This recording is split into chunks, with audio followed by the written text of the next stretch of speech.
Well, good evening, and want to say good evening, and I want to thank you so much for joining tonight on Talk and Sip Saturday night, and the topic tonight is uh, delving for the truth, enrichment, and political leaders.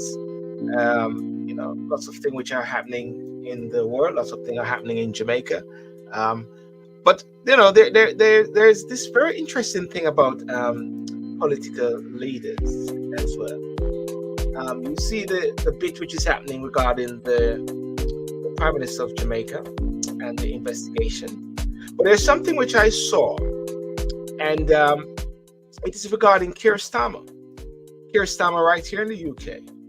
And what is so very interesting about Keir Starmer in the UK, we're talking about political donations and register, political register of donations and everything.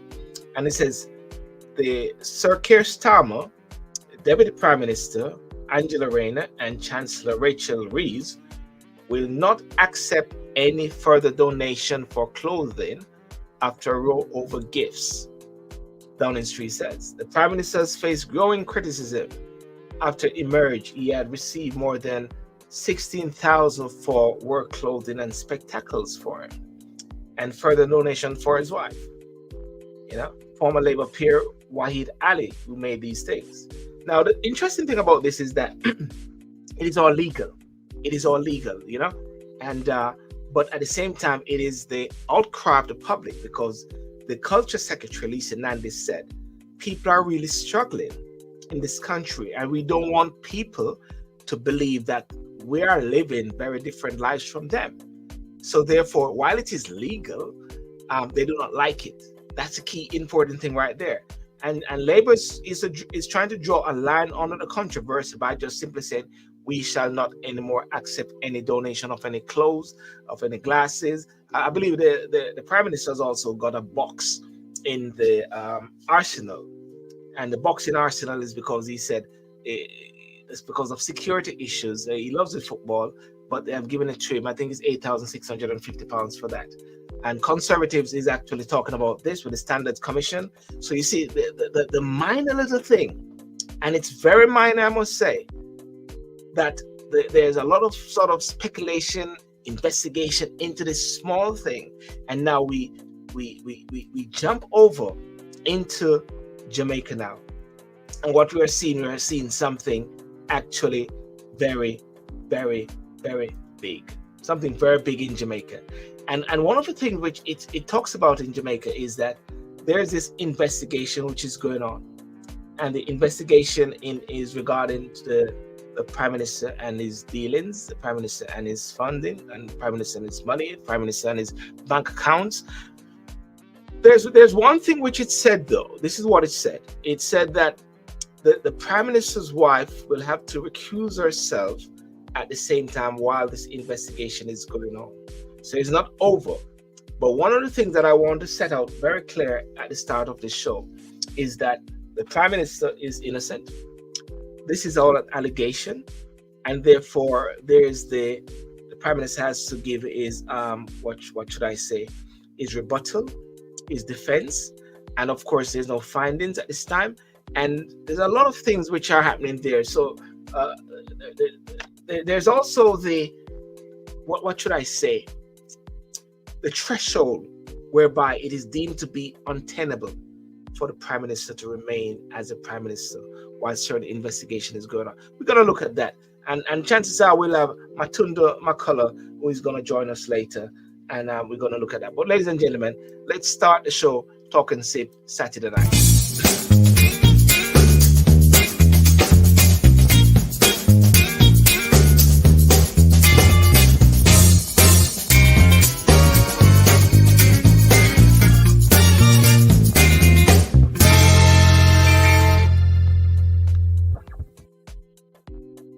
Hey, good evening, Anil. How are you doing, buddy? Hey, Sir Brent. Good evening. How are you? Hey. How you doing? Good. How is over there in the States there? How is over there with the land of Trump? well, You no, said the land of land of the free and the home of the brave. it's, That's what it's we it's say. it's a land of Biden at the same. Yeah. Listen, I want to thank for those who are joining me on Instagram, those who are joining on TikTok, those joining on Facebook, and those joining on YouTube as well. Uh, it is very interesting though what is unfolding in America at the same time. We got 2 months before the election. Is it 2 months Yeah, no. or so November far? 5th. No, November 5th is the big day that we're gonna find out who our next president is gonna be for the next 4 years. Yeah. Interested in how the polling is going, the dialogue that is ongoing. Um, I was reading something today that there's another CNN debate that they wanted for sometime in October. Whether Okay. Trump would accept that or not, we'll see. Um, but it tells you that folks are seeing some internal polling and they're a little bit worried. Um, there has been issues in the press that Vice President Kamala Harris has not be avail herself to traditional media. She did a show with Oprah. I think it was 2 nights back. Or where she said she was shooting anybody that comes in her house. So it's interesting, and Trump. There was another assassination against his life attempt last week. So there's the country is polarized, but I think there's a lot of people can't wait for November 5th to come.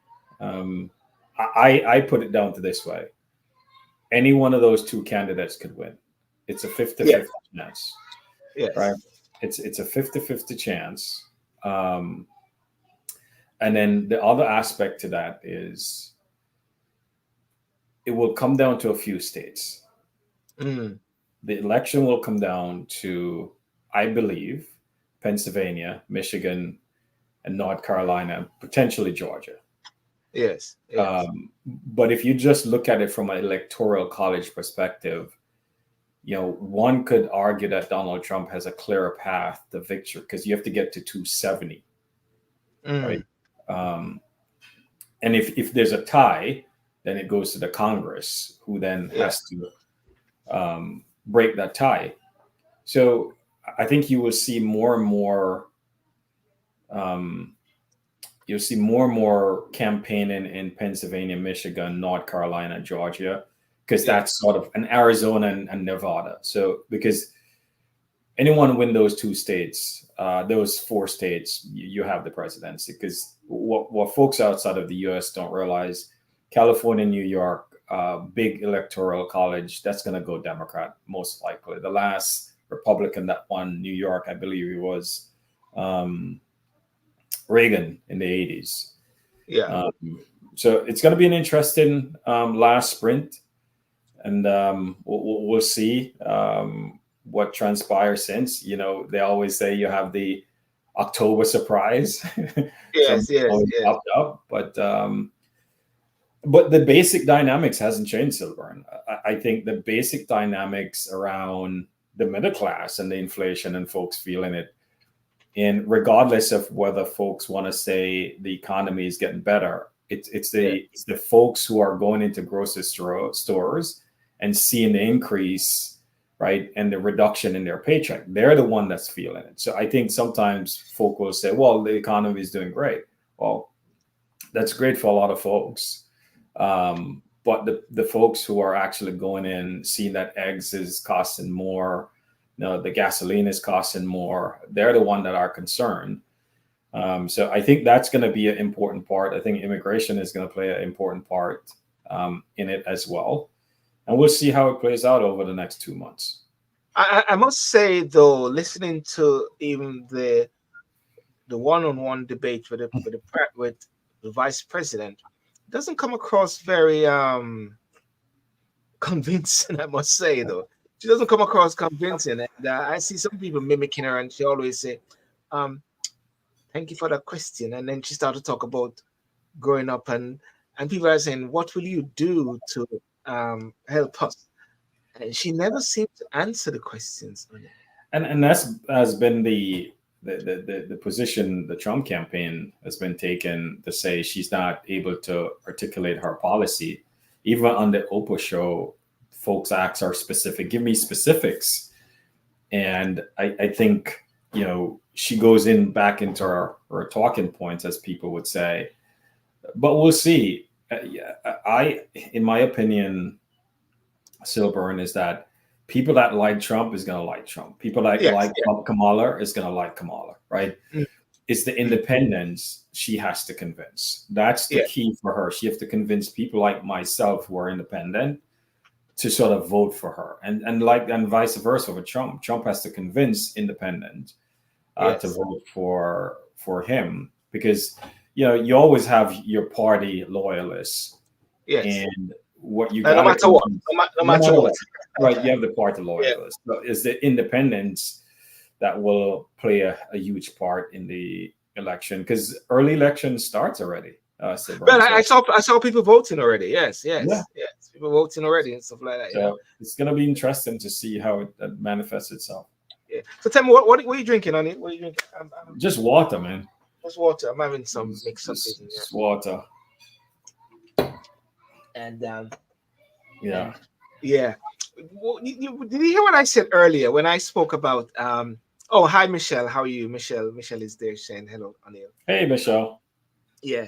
Um, what do you think about what I said about the Prime Minister here in the UK? The little dress that they're getting, the little basic donation. People are just blessing them. In your sort of opening monologue, right? Yeah. The piece that you said, it's legal for them to do. Yes.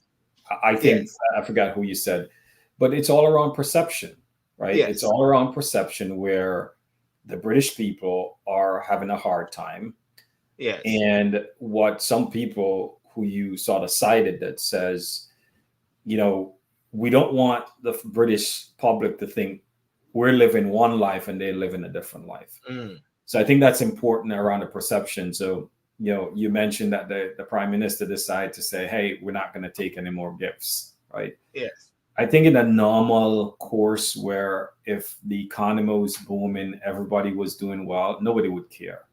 Yes. But it's all around the perception. And I think it coming off of where the prime minister decided to reduce fuel subsidy, and that has created a big storm, because I was in the Oh UK yes.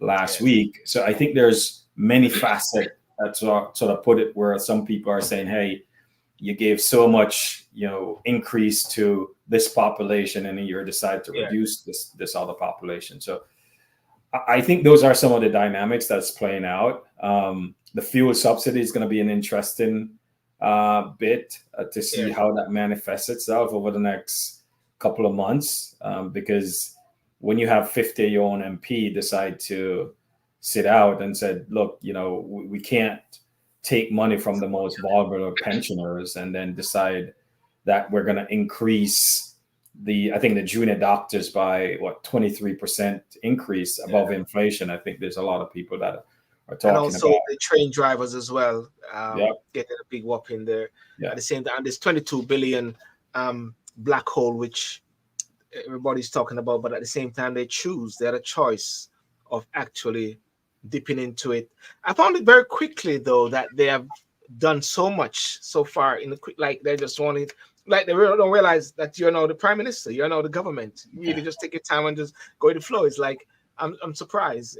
I can't believe I'm still the prime. Sometimes he's still calling Richard Sunak prime minister. I don't think that has happened recently, but few times he keeps calling Richard Sunak the prime minister. No, I think some of it is where conservative was in the ruling party for over 14 14 plus years. years. Yeah. I think the Labour Party, which typically happen where you have one party who have dominated the political landscape for a long time, and now it's easy for you to sit on the other side and criticize one party, say you're not doing X, Y, Z, but it's a different thing to govern once you Yes. get in. As they said, it's easy for you to fling stones, but Yes. now you have to come in and actually govern. And I believe they're taking some insights where, Starmer, and I don't know this for true, is saying, look, we have a mandate. We got a mandate. Therefore, whatever we put forth, the public is going to accept it because they gave us a mandate, right? Well, they got the mandate based on the fact that they got a certain amount of such majority, but the manifesto which they were pushing, that has not come across. They have breached that manifesto. And then, the other piece to it, when I was in Oxford last week, 30% vote is what they got, right? So those are some of the things that's going to be super interesting to see what transpire. I was watching some show. I thought you were going to say Nigel Farage in his. No. I was watching some show, and there's people who are saying that he might not survive. Well, whether that's true or not, I don't know. But I do believe the roar around the pensioners, if they don't figure out a solution and a policy for that is going to continue to manifest itself. And then, I don't know what the conservative is doing from a opposition leader perspective. So it's all going to be super interesting to watch these dynamics. You have Europe, where if you look at the Netherlands, is it the Netherlands or Belgium that says they're pulling out of the mass migration out of Europe. So there's a lot of leadership that needs to happen in the world. And obviously UK play a big role. You have the foreign secretary he's getting some criticism, I think he has said. And there's a lot of people who are saying that he's above his skis. I don't know the gentleman, but there's a sentiment that, he's above his skis. And I think someone said he insulted Donald Trump, insulted the Armenians. Oh, you mean David Lammy? Yeah. So the question becomes, as the public face of the British people around the world, you have to be very mindful of the words you use, right? Yeah. Because you're not only representing the Labour Party, you're representing the British people, right? Yes. So you're not a one person. So you represent the people are British, and whoever win whatever election, you have to deal with those folks on behalf of the people of Britain. And I think this is some of the things that I think some leader take for granted, is that you're not representing yourself. Yes. You're representing the British people. So it's super interesting. Yeah. Well, anyhow, Matondo, Mukulu, how are you doing, sir? You're on mute. Nice. How are you doing? Night, O'Neill. Hey, Matondo. Hey. Well, listen, ladies and gentlemen, one of the topics we're going to talk about tonight is, and the title is Delving for the Truth, Enrichment, and Political Leaders. I use the political leaders because I don't want to place emphasis upon Andrews or so, but on a generic level. And as I said earlier in my opening, is that the Prime Minister at present, there's an allegation, there are investigation, but as far as we're concerned, there's no sort of substantive finding. We can talk about that as to it, because one of the things is that this topic is so polarized. This topic is so many vitriol in Jamaica, whereby it depends on which side you're on. People will just go cuss off your backside, That's, But I just want to open up by just reading something which I wanted to read, and it is in regards to this letter here by the investigation report to be tabled, and I'm gonna let me just share it. Actually, I'll just share it and use it as a starting point. Share the screen. Investigation report. Here it is. Okay. What it is saying right there? Can you see it? Does it come up? Yeah. It's popped up. It's there. Yeah. And this is a letter from the Integrity Commission to the Most Honorable Juliet Holness, MP, Eroy Clark, Deputy Speaker, Senator the Honorable Tom Towers Vincent, President of the Senate, and Colleen Lowe, Clerk of the House of Parliament.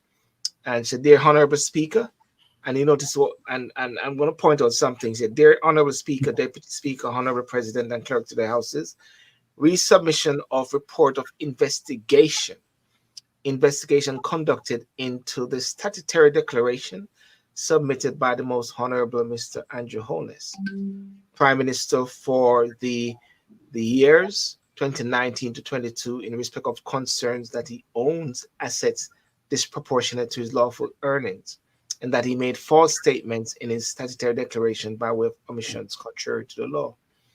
And I want to jump from there to the third paragraph. It said, we ask you to take special note that the subject of the reference investigation is the Most Honorable Prime Minister of Jamaica, whose wife is the Honorable Speaker of the House of Representatives.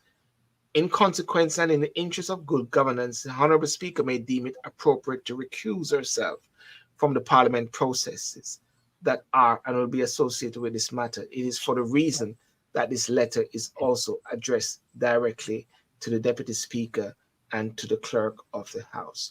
So what we are seeing right here is it is clearly saying that there's an investigation conducted into the statutory declaration submitted by the Prime Minister, and it's a submission of report of investigation. Are we? Is it fair for us to say that of the 8 persons who are being investigated for illicit enrichment, the Prime Minister is one of them? Oh yeah. Yeah. Yeah, of course. Is that's understandable, O'Neill, yeah? Yeah, that's understandable. The fact that they put a report, it's a 179-page report that they put out there. So obviously he's a subject, and he's the, what do you call it now? He's the leader of the Jamaica Labour Party and the Prime Minister of Jamaican. So if I were the IC, I would start with him, right? Because he's sort of the person who, you and I talked before, they cannot seem that politicians, regardless of party, are using the office to enrich themselves. So when you have statutory declarations that was tabled by him for 29 to 22, you have to go through those. And once you go through, if there are findings, it's on the IC to make sure the Jamaican people are aware of those findings. Matondo, what's your take on, and what's your views on this 179 report? I don't know if you've read all of it or so. What is your? Well, I've read all of it. My view on the report, well, given the fact that it's the first we've seen a report of this kind into a head of government, a prime minister, I think it's a fairly good job. I mean, there are aspects of it in terms of the approach taken, which some have questioned. I've agreed with some of the points, but we have to remember that the Integrity Commission is not an institution that has been with us for 30, 40 years. It hasn't been in its current format. Because remember, there are different bodies that have been sort of amalgamated to make one corruption czar, anti-corruption czar, if you like, as it relates to public officials. So my view, it's a good start. You can criticize it as much as you want in terms of the gaps in this particular investigation. I think there's some communication that could have been provided in the report in terms of letters to clarify some missing pieces so that people won't be guessing. For example, the issue as to when it is that the Prime Minister was first expressly told that he was on the investigation for illicit enrichment. I'm not so sure why that letter was not included in the appendix. So in that regard, that's an area in which there can be an improvement. Um, there's also this criticism floating around about the fact that the commission did not engage with the FID, financial, what do you call it? The Financial Investigation Division, Yeah. Investigations Division, sorry, the FID. There's Mm. this great thing that has been made of it, and it's only been made of it because one of the recommendations coming out of the Integrity Commission's report is that the Financial Investigations Division should have a look at its report. It's a recommendation that it has made. Now, my simple answer to that is I mean, I don't agree with people who express that view that during the course of the investigation, the Integrity Commission should have contacted the Financial Investigations Division. I don't agree with that because I don't see the benefit that could have.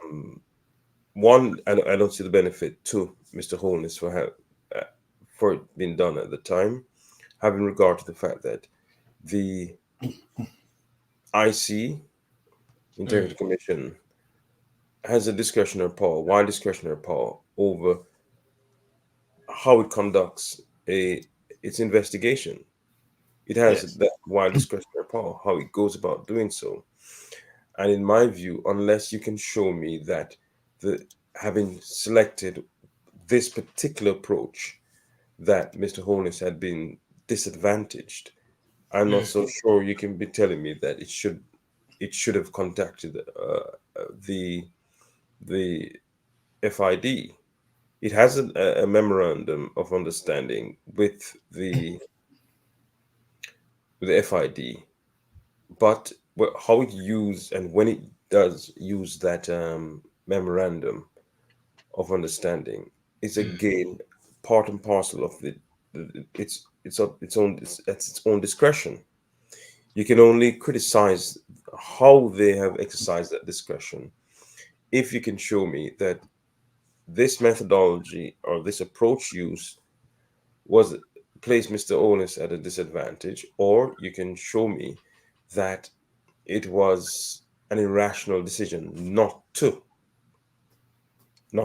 engage with the If I FID, or so it was such an yeah. unreasonable decision. And I don't, what the people I hear discussing this have not addressed those. I don't, they have not said it has resulted in unfairness to Mr. Holness. They haven't Mm. said it was unreasonable. They haven't said in what way it was unreasonable or irrational. So I just don't buy that argument. Only, only, only just listening to what Matunda says, and I've listened to different sides of the coins or different angles where they're saying that in a way the report may deem to be a bit premature, inconclusive, no findings because they did not tap into different questions or different banks or FID that they could have engaged with, and it gives this massive sort of anomaly out there. What's your take on that? Do you think it was like I, premature? no, Mm. I think Matunda makes some great point in his open statement. This is a pretty immature body that has not been with us. Sorry, did you say premature or immature No, body? immature body that I see as Okay. Matunda has not been around for 30, 40 years. Yes. So if you compare that to, for example, the US, when Congress has, if you're a member of Congress, you have to submit sort of your financials and they give you a wide latitude. You'll hear people, my network is from $10 to $20. They give you a wide latitude. But Yes. when there are issues, there are committees within Congress that actually investigate those things, right? Mm. So that's sort of what sort of take place in the U.S. In this instance with the IC, I would agree with Matunda because I just took the report, put it a AI engine and asked it to summarize and give me the main points. And I went through and skimmed through the report. The report, if you read the report and you read some of the pages, you start to ask yourself, there's omissions. And then you start asking yourself, are there omissions that were deliberately done? Or is just the fact that it's a big report, 179 pages, and the IC thought their statutory boundary gives them this, and this is the only thing that they could provide. And if you read the report, the thing that concerned me most, take Mr. Holness' name out of the equation and just talk about the fact that, enrichment, it talks about omission of accounts. It talks about unexplained net worth, and talked about there was not a clear lineage in terms of asset acquisition. Now, the question I ask myself is that why is it that those things weren't cleared up? And if you read further down in the report, the report did say, if you just take one thing around the accounts, the omission of the accounts, the IC said, it's plausible that the prime minister just forgot those because those accounts are dormant. And I think the prime minister has since come forward and said, look, these are accounts that were open decades ago. And I think he mentioned something with his parents. And the conclusion, as I read it, is that there's no clear evidence that this was willful, right? But the other thing that concerned me, and I said this to you, Silburn, if you just look at it in totality, it said there's two big sort of gaps, as I read it, and people would. One was a $90,000 that was a bond that was purchased. There wasn't a clear lineage of how the money was put together. And then the second piece was there was a 1.9 million Jamaican dollars increase in assets, right? So the question I have in my head is, what is a threshold, right? The purpose of the Integrity Commission is always to ensure that politicians and people who are serving the people of Jamaica or other places are not using the office to enrich themselves, right? And I think the committee report, to Matunda's point, could have put some stuff in appendix, right? That says, here's a timeline. Here's when we made the prime minister aware that there were discrepancies. Here's sort of the back and forth where he was cooperative. He gave us the information, right? The other thing in the report, there were 3,600 transactions that was reviewed. They brought in a forensic accountant from the U.S. that spent over 6 months to go through, right? And they came to this conclusion. So I think at some point in time after this, I think the parliament has to says, do we need to strengthen the IC? And what do we do in cases like this? So I don't, everyone is going to read it based on what side of the color. Everyone is going to read it and pick and cherry pick.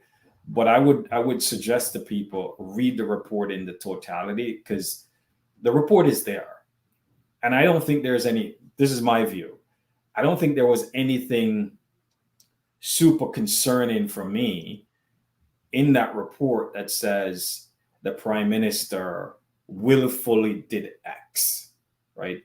And I think that's what I take away from it. But the other thing I take away from it is that the legal framework that govern the IC probably need to be strengthened, right? That's sort of my overall take of it, Silburn. But other folks are going to read it differently. Some people are going to say, look at this. I was talking to someone yesterday and they brought it up. And I asked a simple question. I said, did you read it? Did you skim through it? They're like, nope. I said, well, you're just listening to everything you're hearing from the news media about this. I would suggest you go read it.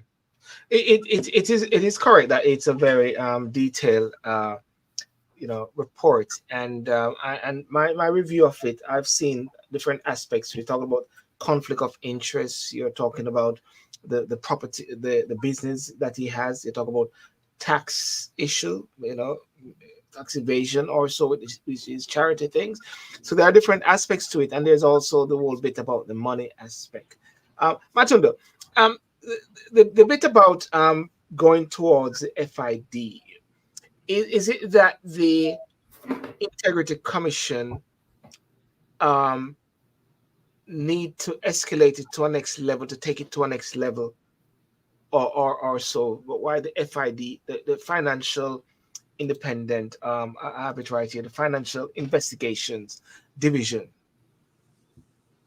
Well, I mean, they're two separate entities, and again, I think O'Neill is correct. How people view this sometimes is influenced a lot, not by their misinterpretation or their interpretation of the law, but rather on depending on which side of the political divide they sit on.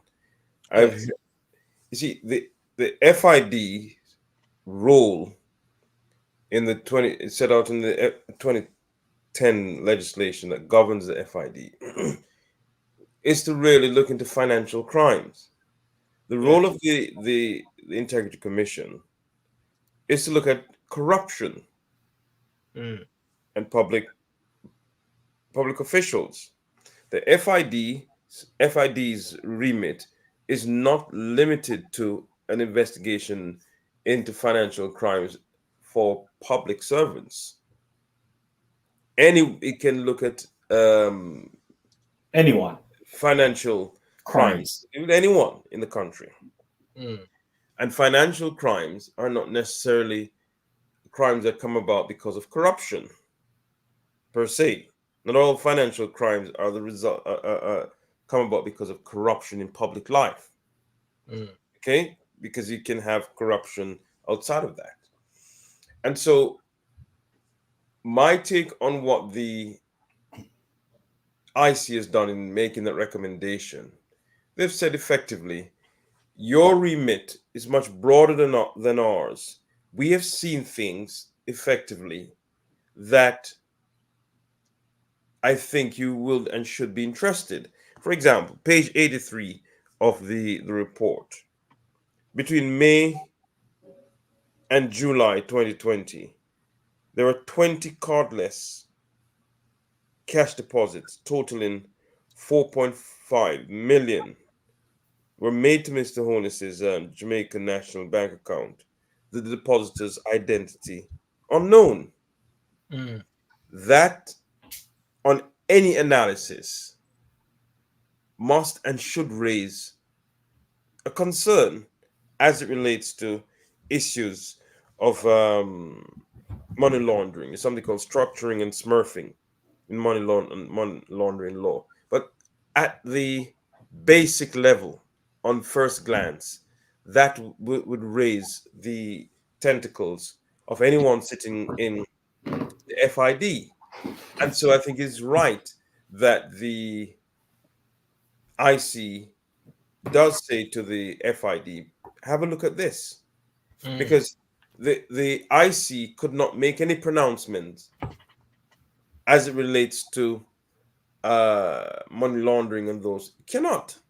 And it didn't say anything to that effect.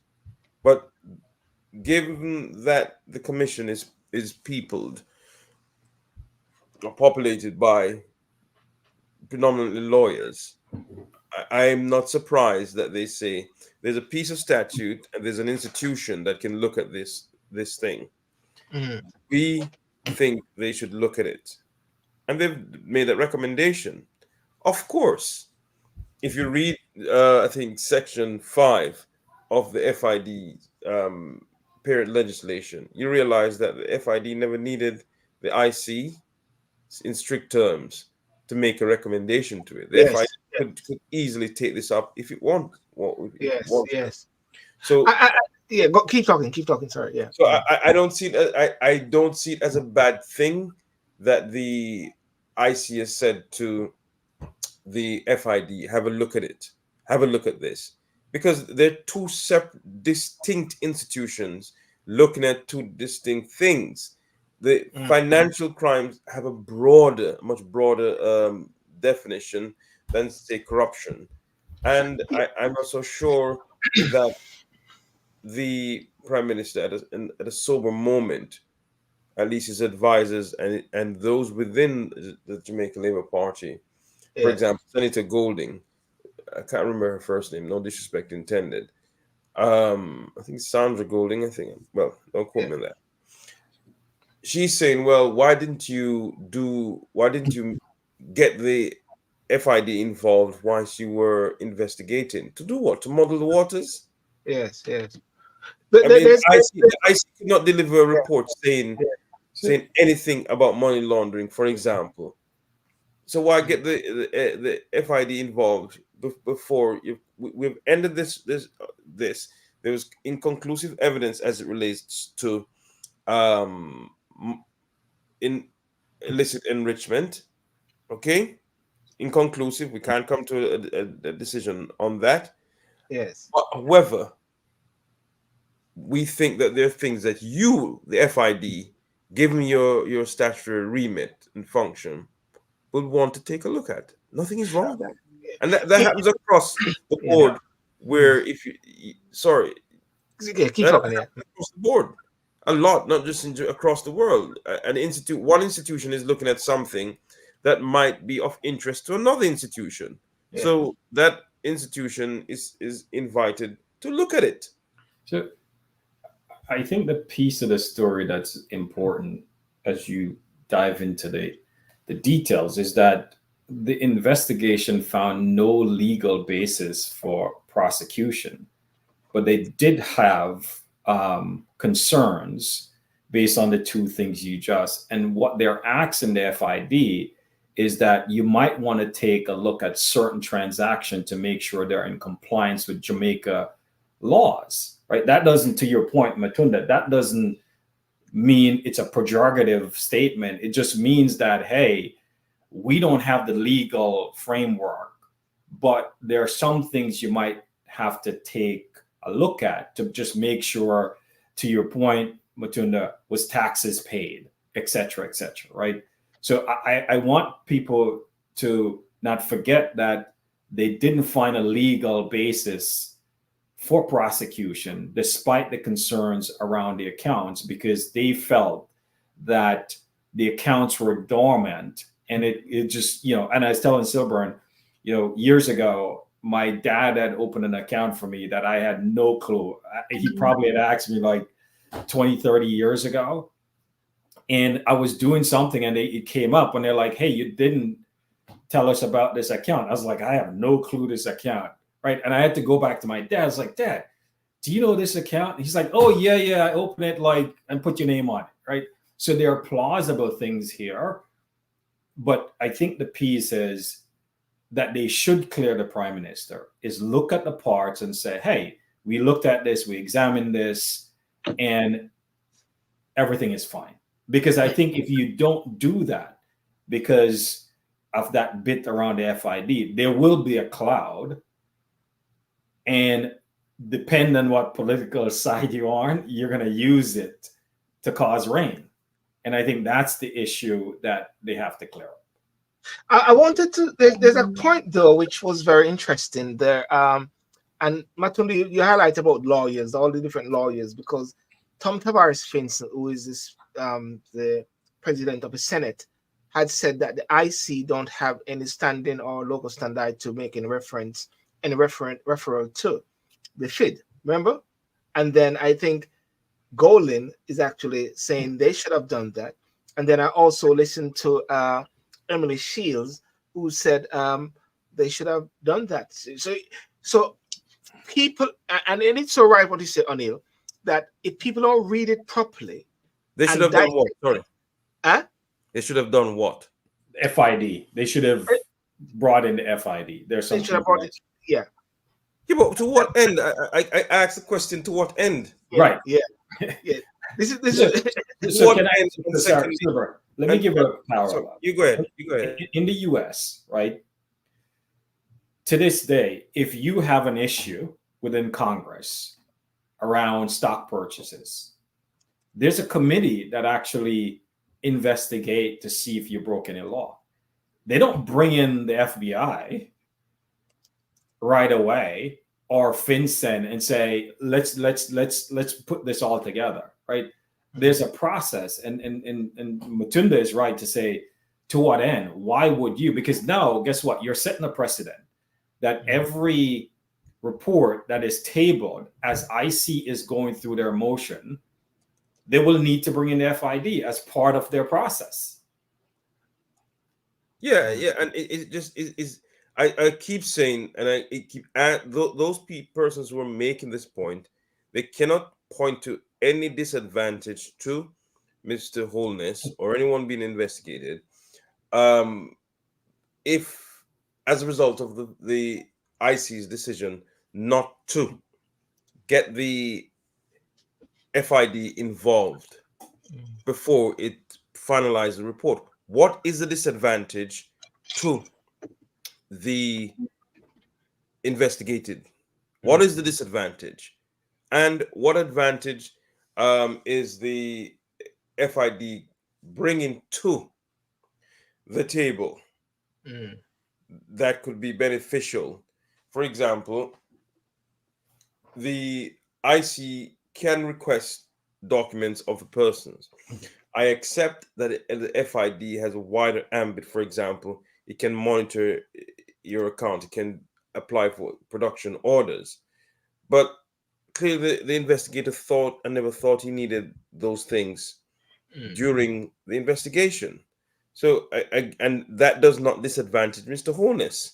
It certainly does not disadvantage. Certainly, no one has shown me in what way he has been disadvantaged. I think the bodies are separate; they should remain separate.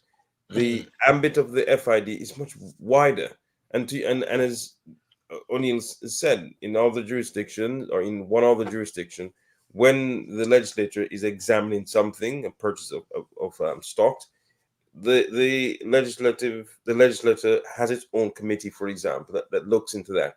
If after that a law enforcement body needs to look at it, then so be it.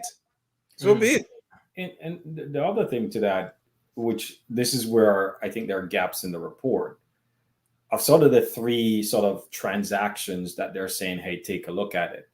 The question that was not clear from the report is whether they engage with Mr. Holness and his team to say, hey, there's this 94-bit, can you explain? There is these transactions between yourself and companies that you're part of, explain. And their transaction exceeding this amount, explain. That part of, and I think this is where, to your point earlier, Matondo, is that why didn't the IC sort of put that in the appendix and say, once we made the Prime Minister aware of these discrepancies, here are the timelines and the back and forth. And based on the information provided by the Prime Minister, we're one, able to clear up and say, yep, we're good, or two, we still have questions. To me, that's a big gap in the report. And I think it leaves itself for open interpretation. And some criticism, right? And some criticism, some justified, some I think unjustified. I think with regards to the 94,000, though, I think the commission specifically said, well, the bank has provided it with information that contradicts what Mr. Holness had said as it relates to the purpose for which the purchase was made. Yeah. And the source of funds. And I don't think it's, I think the commission was not satisfied with his answer. And the answer eventually came about that part of the money came from the foundation. Yeah. And I think it goes to sort of, in all of this, we agree there will be interpretation either way, right? Depends on what color you wear. Yeah. But I also wonder if, just like in the US, if you're the president, you have to put all your assets in a blind trust, right? And maybe that's something to start thinking about, right? Of course. To say, look, if you're the prime minister, maybe you should put everything you come into the office with in a blind trust, let it be sort of governed by something else, right? So there's no impropriety, right? In the U.S., Trump was probably one of the first president that it sort of, not that it was different, is because he had so much assets that spanned multiple state, multiple country. They had to put a committee together to sort of get that. So maybe, one of the gaps that both political parties should try to figure out, just said, look, maybe if you're the prime minister, put everything in a blind trust. So you say, you know what? I have no clue. Matondo, go manage it, and don't tell me about it until after I come out of public office. Maybe that's something they need to strengthen. Yeah, I mean, one of the things emerging, sorry, Sid, is, Right, yeah. and one of the things that the report sort of flagged up is the level of commercial engagement that the prime Yes. minister had, or his businesses had. For example, buying shares in an entity or some, I'm going to call it a wind farm project. I mean, what? No prime minister should be buying any shares in a entity created by the government whilst he's serving. I mean, it just under basic common sense, you just don't do that sort of thing. Yeah. No, there are no rules precluding him from doing that. I accept. There are no rules. And that's been you probably track, that's been a big issue in the US, that Congress could actually go buy stocks, right, Yeah. of companies that they're going to pass legislation or regulate, or right. There's a big, Obama, when Obama was in office, he tried to bring some legislation that didn't sort of pass. It recently popped up again, right? But to your point, is the perception, but people still do it, right? Yeah. And unfortunately, when you have two bodies in the house and none of them are willing to make the decision, you just have status quo. Yep. You see, there's a point here which I just want to flag up, and this is in regards to on the report 6.23, and I'm going to go into FID. Having regard to the questions around the funding and operations of Positive Media, Positive Jamaica Foundations, and Green Mirror, the DI recommends that a copy of this report be referred to FID for the necessary investigations to be conducted. The findings of the DI investigation raises significant questions around the income generating capacity of the reference companies relative to the funds which have been identified in their accounts. In the case of Positive Media, the loans issued transferred made to Imperium. In the case of Green Emerald, the loans issued to Positive Media, and in the case of Positive Jamaica Foundation. And I think what is happening a lot of people are actually saying that the money which is there is small. It's not a big deal. But at the same time, we are looking at some of the operations.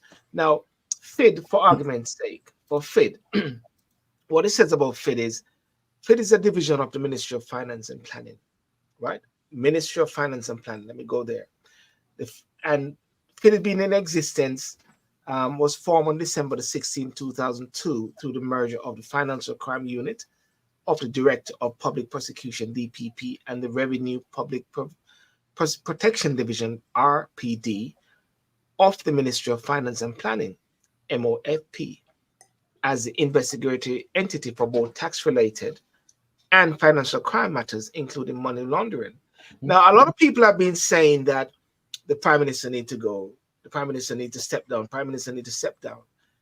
Do you believe, and I put this to Matondo first, where is the threshold then for the Prime Minister then to be in a possible untenable position? Because I'm looking at FID here, and if it gets into the whole thing, it's under the Ministry of Finance, and the Ministry of Finance report to the government. Well, to be very fair, Yeah. I'm going to answer your question about the threshold. The natural answer to that is the moment FID writes to the Prime Minister and tells the Prime Minister that it is in accordance with Section 5 of its parent legislation investigating him, he needs to resign. Because the financial secretary is the person who the FID chief technical director reports to. But in practical terms, the Minister of Finance, whilst not overseeing um, the operations at FID, the statute does speak about the minister. So, in practical terms, what happens is that the financial sector is responsible for communicating with FID. But the statute talks about the role of the minister, and it's the Minister of Finance. And who does the Minister of Finance report to? The Prime Minister. It is an untenable situation, or it will be an untenable situation, if, in accordance with, I think, Section 51E, there's an investigation um, because there's a suspicion that the Prime Minister is involved in the commission of financial crime. It would be untenable for him to hold office whilst effectively an institution of his government is investigating him. I mean, that's just bizarre. So It would be untenable. I And I saw think, and I, sorry, and I think where the politics is concerned now, that is why, and it's my strong suspicion, this is why you hear persons on the JLP side really expressing their doubt as to why you're referring this to the FID. Because one, they know that we're looking at an investigation into money laundering. I'm not accusing the Prime Minister of doing it. I'm saying that that's what, to me, would be the natural thing that the chief technical director would be looking at. And they also know that once the FID initiates an investigation, there's no way the Prime Minister can retain the confidence of even those who sit behind him, let alone the entire House. And the nation. yeah. Yeah, there's no one in the country, not even the staunchest Jamaican Labour Party supporter, who would say that his position it would be okay for him to continue if he's being investigated by the FID. I think that's based on the assumption that the FID cannot be in an independent body, regardless of whether the chain of command leads back up to the prime minister. Within the US, the similar body to the FID is called FinCEN. It sits under the Treasury Department, and the Treasury Secretary report up to the president. It's part of the executive branch, right? It doesn't mean that FinCEN cannot be a independent body, right? Because what you sort of get into is where, if there's an accusation, what we're saying is that, irregardless, as I said, take the name, the prime minister holding out of it. Just look at the office itself. Yes. We're saying that we're the office of the prime minister. What we're saying is that in the future, if this should come again, any prime minister should resign. And we're saying that the FID cannot be an independent body. I don't know if I subscribe to that. I think I look at it to say, is there a clear explanation that he could give to the 3 points that was raised in the report? And if there are information that he could provide, because if you listen to his speech, I think this week or late last week, this week, he's saying, I have an explanation for all these different things, right? And there is some confusion. So if we should believe him, then I don't believe it's an untenable, because you're setting a precedent that could have wider implication from a governance perspective, because all you would need is an accusation of something. And we know how politics is, right? And that's what I'm afraid of, Matondo, is that I understand that. It becomes such a political Yeah, I understand right? that. And that's the piece, that's the lens that I'm looking at it for. And I think it is right that we should look at it through that lens. But I just cannot see one in a small country, and that cannot be ignored, such as Jamaica, where there are relationships with people because of the nature of the size of the country. Yeah. But I cannot see, with the best will in the world, how a prime minister can really be under investigation for financial crime by this division and still think he or she would retain the confidence of the nation. Someone would just ask a question. Doesn't mean you're guilty. Yeah. Someone will ask a question then. Okay, the investigation is going on, it is progressing. So the prime minister recused himself and step aside. What if the prime minister then is exonerated and nothing is being found? Can he just slide back into the No, no. position? Well, he can't slide. Yeah, Technically, yeah, he could slide back in because remember, the issue of the prime minister becomes is a politic. He's appointed politically. yes, He's selected politically, though he's sworn in by the governor general. All the governing party will have to say is that we say that this person is a person who commands the confidence of the largest proportion of MPs yes, in parliament. yes. So I don't think that'll be a problem. Mm. That'll be a problem. But I don't think if you're being investigated for financial crimes by your own one of your own division, that you should be allowed to stay in office. But you don't even should be allowed. That you should think that you could stay. It's an invidious position. It's untenable. So, But right now, the call for him to resign is a bit premature. I think it's premature. And here's, if you go back to, I don't remember the year, but there was a similar accusation of a former prime minister, and I think it was PJ. PJ around infrastructure, right? Right. There was something around PJ and infrastructure and all these stuff. There was stuff around what's the financial after the collapse of that bank. Inside. FinSac, right? There's all these things, right? But I don't remember anyone calling back then for the prime minister to step down. Not trying to make it an equivalency. It's a bit here, different. right? But what I'm saying, Matondo, corruption. If we're saying corruption, regardless of what it is, my point is around the office of the prime minister, because if one is accused, you should be allowed to clear your name, right? In the U.S., for example, you could be impeached for misdemeanor and high crimes, right? There's a very constitutional statute of what triggers that, and I'm sure, which I don't know because I'm not a constitutional scholar, is within the Jamaican constitution, there's something around the prime minister and when you could have a no vote of confidence, right?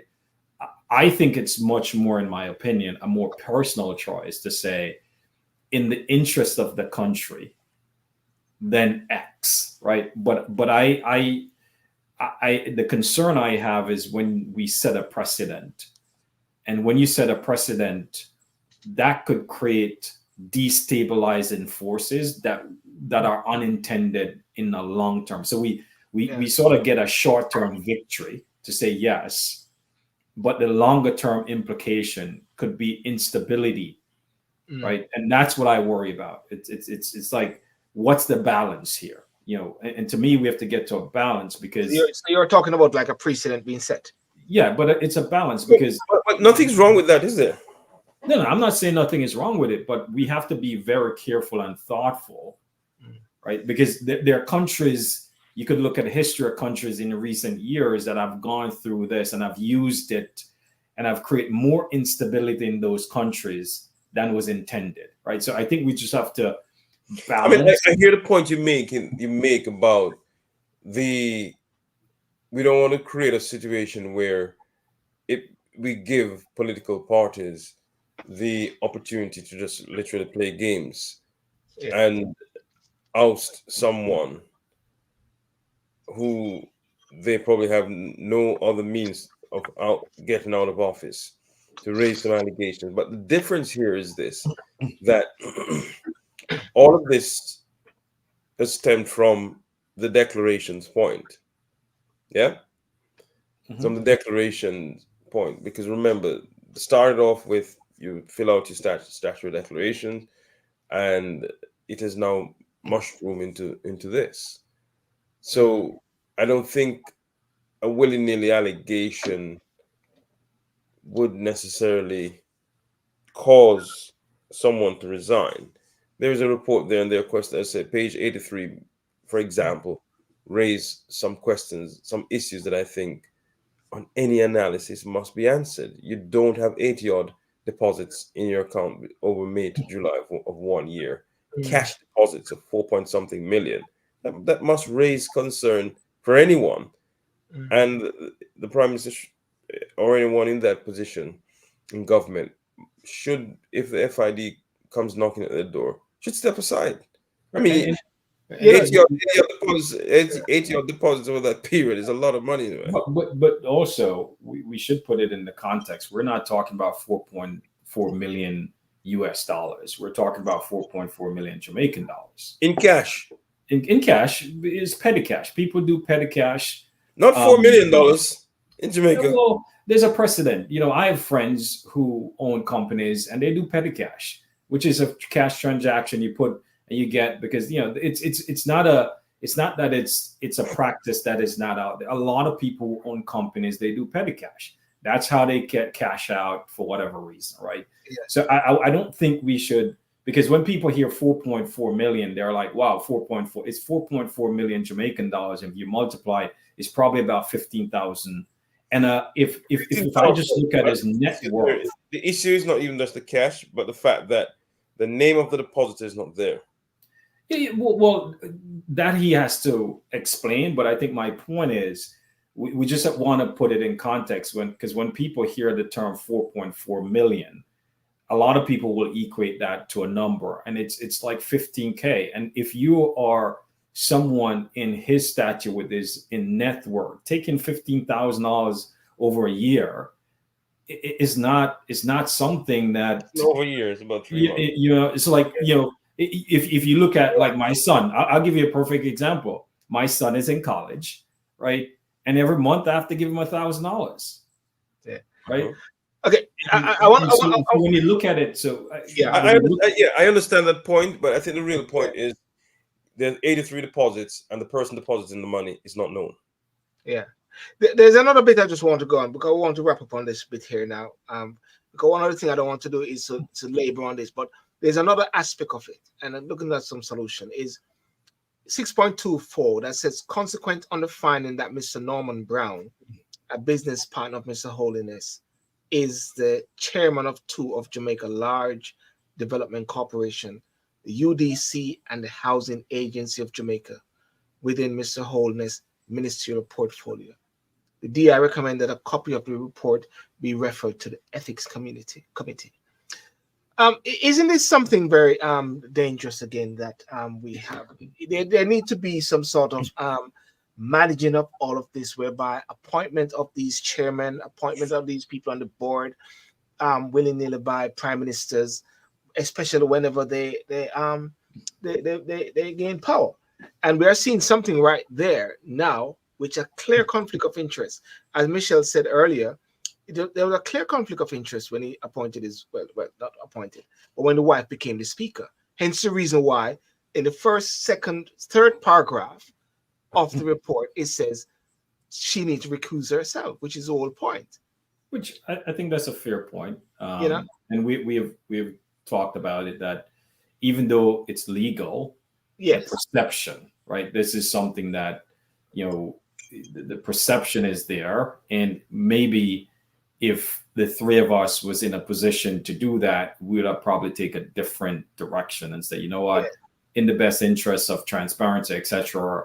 Because, you have to have advisors around you that says, hey, sir, if you make that decision, here's sort of what will happen, right? And those are some of the things. But I do believe that it's going to be political. And the reason why I'm saying this is because there is a mandatory election coming up. And when you give, fodder for fire, it's going to be the drumbeat over the next 17 months. And I thought about it because there are 7 other folks who are sort of, being investigated. I wonder, and this is just throwing it out there, that the 8 should have been tabled at the same time. Right? Vice is just 1. I know before I said, but I wonder if they should have just tabled all 8 at the same time and said, okay, here's the 8. I'll mash up the country. if they, I'll mash up the country, everybody gone crazy, you know what I mean? But anyway, I think this is a very educational time for Jamaica. And but one of the things that I really would love to see is whereby persons can move, and as they say, when they go low, we go high, but move beyond the orange and the green and to really look at the issues at hand. And as we discussed a while ago, Anil, the different strands of the investigation, whether some should have taken place before or then, but then we have crossed such a threshold point where Matondo said that once it gets into FID, that is where it becomes untenable. And that is why, and I'm looking at it why the party machinery is actually trying to not get it there, because that is whereby there's going to be some serious issues there. And then the question you got to ask yourself is, who are the MPs? I'm not going to talk about the senators, because the senators were appointed. I'm not really interested. As a matter of fact, I'm not interested in any of the senators in Jamaica because they're not appointed, they're not elected. But if these MPs who are elected, do they go back to their constituents, not to their party affiliates, but to their constituents and say, what is it that you'd like me to do? Go to their constituents. Like right now, there's an election which is taking place in Jamaica in Northeast Central. The constituents are there. So I believe this is a new era of time, guys, and I just hope that Jamaica makes the right decision. I think we would. It just, as we're having this conversation, it's one of governance, and sort of, how do you mature? We're 62 years, in the pre-independence. Yeah. Somehow we have to figure out what is the proper framework and governance that needs to govern sort of the policymakers to want to ensure that there's no perception of corruption. What that needs to look like. I do believe that both parties should make the case to say, if you're the prime minister or you're the minister of finance or you sit in places, you are to put your assets in a blind trust. And you ought to not have these transactions that will allow you to, and I think one around the company buying shares in company. In the US, Congress could buy shares in whatever company, right? Yes. And the interesting thing, where there was a big discussion last year, similar, where congressmen and women bought stocks and the stocks went up and there were Integrity Commission, et cetera, right? And people were saying, hey, you should resign. And the folks like, no, I didn't do anything wrong, which they're right. They could go buy stock. But if I did that, it would be insider trading. Yeah. Okay, guys, I'm going to have to go on to the next segment now, because I've got the candidate for Northeast Central who is online here, and Mark Cameron and also Uche Hutchins. So they're going to give their perspective on this. Matondo, it's up to you now. I don't know if you want to stay or you want to go, or it's up to you. You're on mute. You're on mute. Yeah, I'm not a politician, so I'll take my leave. I'm not a politician, so I'll take my leave. Okay. You take your leave. All right. I got to jump up this. I got to do something for the kids. You got to go as well, all right? Yeah. Okay, all right, guys. Take care, Matondo. Take care, Mukulu. Okay, all right. Take care. Cheers. Hey, Mark, how you doing? Good, man. Good. Enjoying the beautiful weather here in Jamaica. Good. And how are you Uche, and how are you, Mr. Anderson? Well, I'm doing good, Mr. Sidiel. Greetings to everyone once. I was gonna just call me Silver man, straight out of Ochi. Just call me the Ochi man. All right. Once more, and thank the audience as well. Yeah, Mr. Anderson, can I'm you hear good. us? I'm good. You're High good. You're good. spirits. Yeah. Well, guys, I just had a discussion a while ago, just talking about the investigation into the Prime Minister as well. But of course, I wanted you guys to come on to talk about like Northeast Centre. But while we're there, at the same time, what's your take on it and this investigation? I would like to go to Mr. Anderson first, in light of the fact that you're running to be a prospect, a parliament, an MP for Northeast Centre, and you might find yourself in a situation whereby your declaration is not up to scratch. Have you got some business there? You got some dodgy business there, boss? How many accounts you got? David, how many accounts you got? He froze a while ago. I think he froze. Mark, let me until David come back. What's your take on what's happening with the Prime Minister? Well, you know something. Sometimes you can do something that's legal, but it raises the suspicions of the people. You know, not because something is made legal by those who deemed that it should be legal means that you engage in that kind of activity. Yes. This is where the disconnect is, right? The lawmakers are making laws for themselves, and it's not for the Jamaican people. In other words, it should not appear to be a conflict of interest. You know, there are clearly laws on the books that says that people in public service should not engage in certain types of behavior, or even any possibility of conflict of interest, and it goes on all the time. Yeah. And they're not enforced in their own laws. For instance, in the Constitution, it's illegal to buy and sell votes, but it's not being enforced because both political parties do it whenever it's convenient for them to do it. So when government controls security, they control who is in the judiciary, the people don't have a choice anymore, man. And that's the problem. Which is why we've been trying to focus on constitutional reform. But even on in constitutional reform, right? If you have laws and they're not enforced, what do the citizens do? You know, what do they do? So what you're trying to say is that it can be still on the books, and yes, we get the nice laws there, but if it's not enforced, it makes no difference. Makes no difference. There has to be some way of forcing the DPP, which is why we said we need an elected DPP. Yes. One that is accountable to the people and not to the Prime Minister or appointed by any person in government. Too many people get appointed by Prime Minister, man. Too many people get appointed by Prime Minister. Well, that's the problem. We have a minister who has been charged for fraud, and it's been over 7 years, and he hasn't seen the jail cell yet. Yes. You know, and I'm sure the persons there's a young man who breached protocol put on by the government with COVID, and he had to pay $400,000 or go to jail. The justice was swift. And there was a guy who is Mr. Charlie, the name just slipped me, from the former Registrar General. He had to pay up some serious money when he says their declaration wasn't done on time and blah blah blah, even though he got it done. But he was swift and they sacked him from the RGD. Facts. You know, so the word is not level. Uj, sorry, go on. You know something. So the ground not level, man. Yeah. We don't have a level playing field.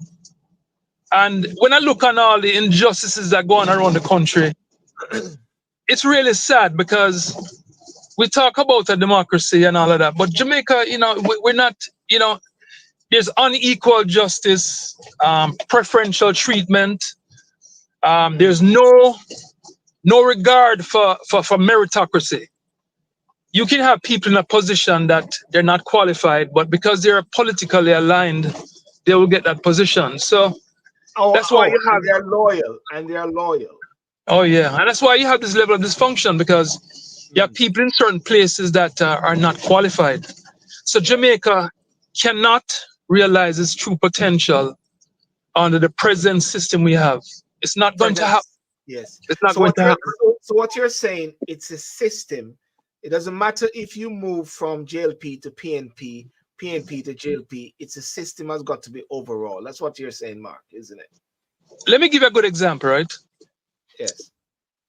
A monorail or a road, anyone that goes, any machine that goes on that monorail or you know, like a railroad, it must follow the tracks.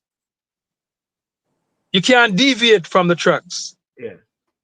So we have to have a system in place that forces our leaders to follow the law. Yes. The law as a parallel will be the rail on a Yes. train track, on a train track. You have that rail in place, I promise you. The MPs and the councillors and all of the government ministers, and they will have to follow the rail. Yes. But the rail we have in place now is a flexible one. A man can just move it when he want to move it. Yes. Yes. And take the train somewhere else where it wasn't designed to go. So if you don't have the judiciary in sync with enforcement, with the police, then they will do what they want to do. Yeah. And they'll just not, they will just not, they're not gonna monitor themselves. This is like the mongoose that guard the hen house. Yes. They're not gonna monitor themselves. Yeah. You know? Let me go. Yeah, thanks. Let me go on to the DDP. Uche, what's your take on what's happening? I saw a couple of videos you have done in regards to the investigation, because when I read and for the record, I read the report, the first paragraph, and the first paragraph made it very clear: resubmission of report of investigation conducted into the statutory declaration submitted by the Prime Minister, set out the name, for the years 2019 to 2022 in respect of concerns that he owns asset disproportionate to his lawful earnings, and that he made false statement in his statutory declaration by way of omission contrary to law. So there it is. He's one of the illicit 8. Are we agree on that point? Yes. Is that agreed? Okay, Uche, what's your take on this? All I'll come right, so to you, David, in a second. yeah. So regarding this issue regarding the Prime Minister, again, I said that what politicians are able to do it is given power by the legislation that we call the Constitution, right? It allows for a lot of things that we are seeing happening in our parliaments and in the various public offices, right? Yeah. And that is why, you know, my stance. I am not for constitutional reform. We are for constitutional change. We believe in the destruction of this current constitution to create one that the Jamaican people will approve, right? Jamaican people will create and approve to govern their country. Because what I think is that we as a nation, we have adopted this dishonest, this corrupt practice from our colonial master, right? And it is playing out in our politics, because the system that we have, the political system that we have inherited that from the colonial master, right? All dishonesty and lack of integrity, and we must swindle our way through dealing with people. You understand? Yes. And what the Prime Minister came out and said that he has broken no law, right? He has broken no law, and rightfully that could be the case, right? Yes. But then there is no law that prevents these things from happening. So he can come out and say he has broken no law, because indeed there's no law or no strict legislation to really all politicians on the track, as Mark says, right? Hold them on that track, right? Accountable. Yes. And so, and there, as a nation, we are still not united regarding national issues. We are still, you have three sets of people in Jamaica right now, Mr. Ochiman. Three sets of people. Yeah. Right? You have the supporter of the Jamaica Labour Party. You have the supporter of the People's National Party. And then you have people who are supporter of Jamaica, the country. You understand? And based on my assessment, the masses of the people who say we're not supporting PP, we're not supporting JLP, we are large in terms of numbers, and yet we are still unable. We are still unable to say, hey, we could make some phone call. People that on social media, they are doing their thing. We see where their mindset is. Let us try to make some contact with them and see how best we can build a team, right, to champion the cause of the country. We are still caught up in this individualism. You understand? We should be trying to unite right now around these things. You understand? I personally am the vice president of the DDP, right? Yes. However, I can step away at any time, right, to join another group that is doing the same thing. It is not about the DDP. It's not about me. It's not about It's a principle. It's a principle. Yes, a principle. But we want to unite. We must unite. Until we do that, we're going to get the same of what we are getting. All right, OJ, thank you for that. I'm going to bring on David because he's driving, and I want to make sure that he's not in any tricky situation. David, how are you? Are you okay now? Let me see. He's muted. David, you're muted. David, you're muted. You're muted, David. Unmute yourself.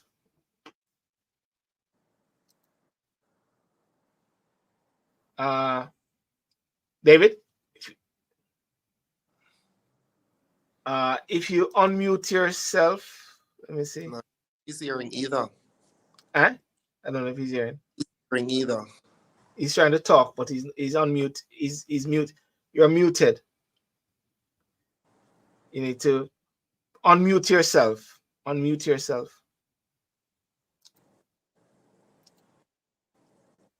I can't. I think what happened, it is from his side. So what I have to do, I have to ask him to come back in. Yeah. I'll have to ask him to come back in. Do you think, I'm going to ask this question to Mark and to UJ, and when David come back in, we let David have the stage. Do you think the Prime Minister position is untenable at this moment? Mark, want to go first? Yeah, Mark, do you think the Prime Minister position is untenable? Well, he has a lot of questions to answer. I don't think the people in his own party are supporting him. Yeah. It is not a. All right, stick up in there. David is back. I want to make sure I get David. David,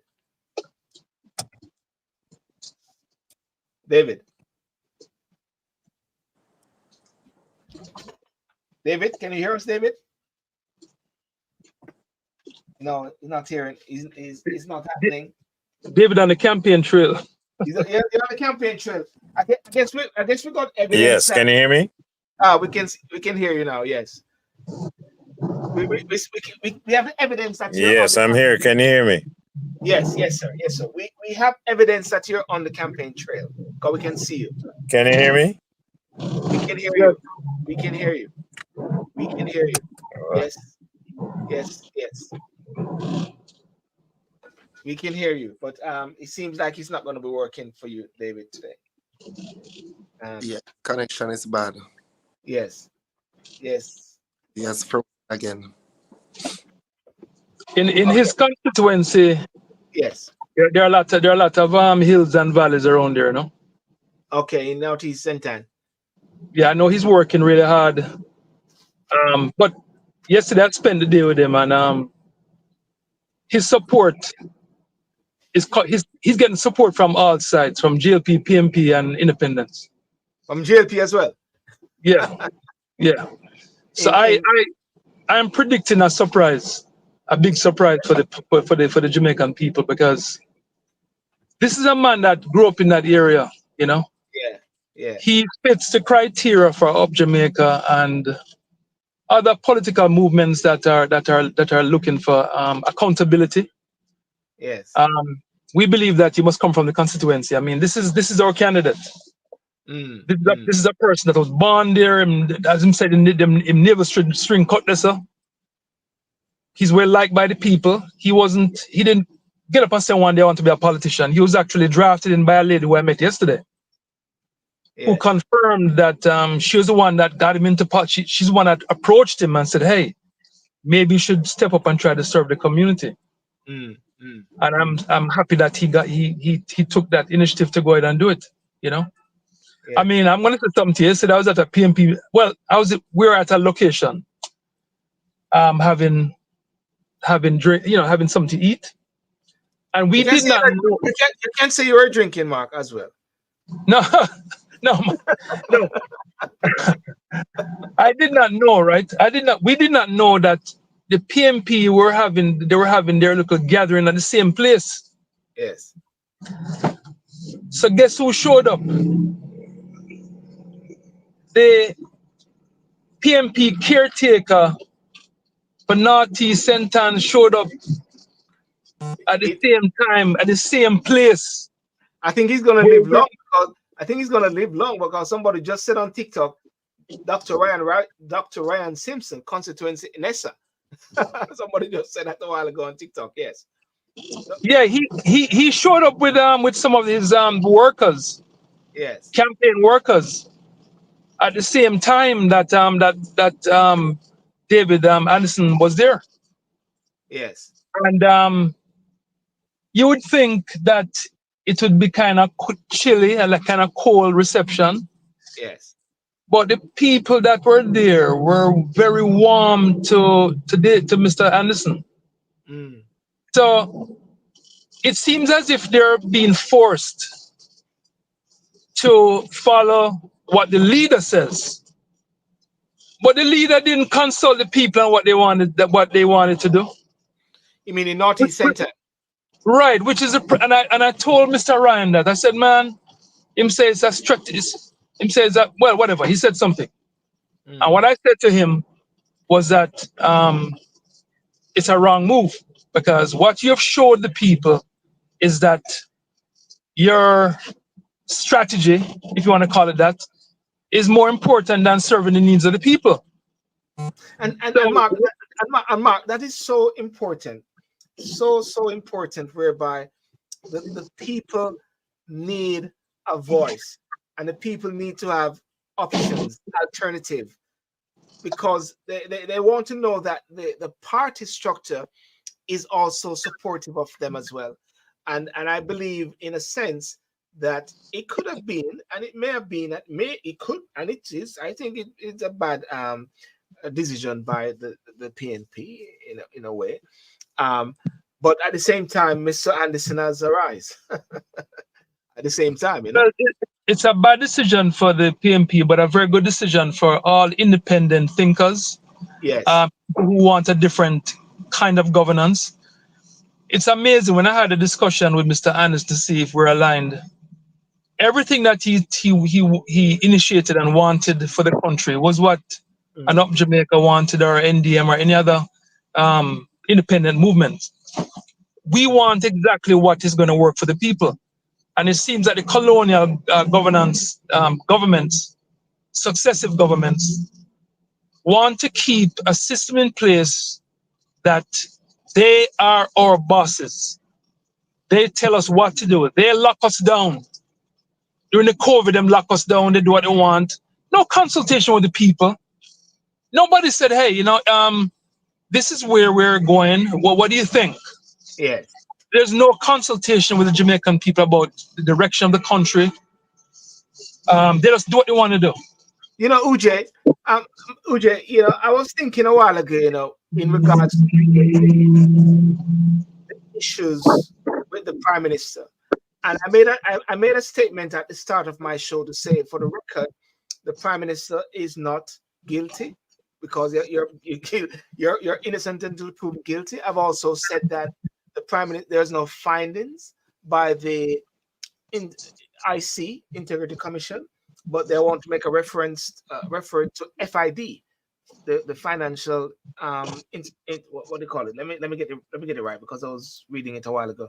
The Financial Investigation Division. All right. Now this is my thing. A statement was put out that all the JLP members support the Prime Minister. My question is this: did all these JLP members went into their constituency and speak to all the people in there, not just JLP members, but all the people in their constituents, and say, let's have a town hall meeting, and then we're gonna go back, and then I can go and report back to the Prime Minister? Did they do that, Mark or OJ? Did they do that? Absolutely not. Absolutely not. They don't represent. You have to understand something, right? That the party is for the party. Yeah. It's not for the people. So the people left out. I don't know how much clearer of an example do you have than what you just mentioned a while ago. And that goes on all the time in a lot of different issues, yes, where they're not engaged with the people. They treat us like they're children. We are your bosses, we're your mother and father, and we tell you what to do. And there's nothing you can do about it.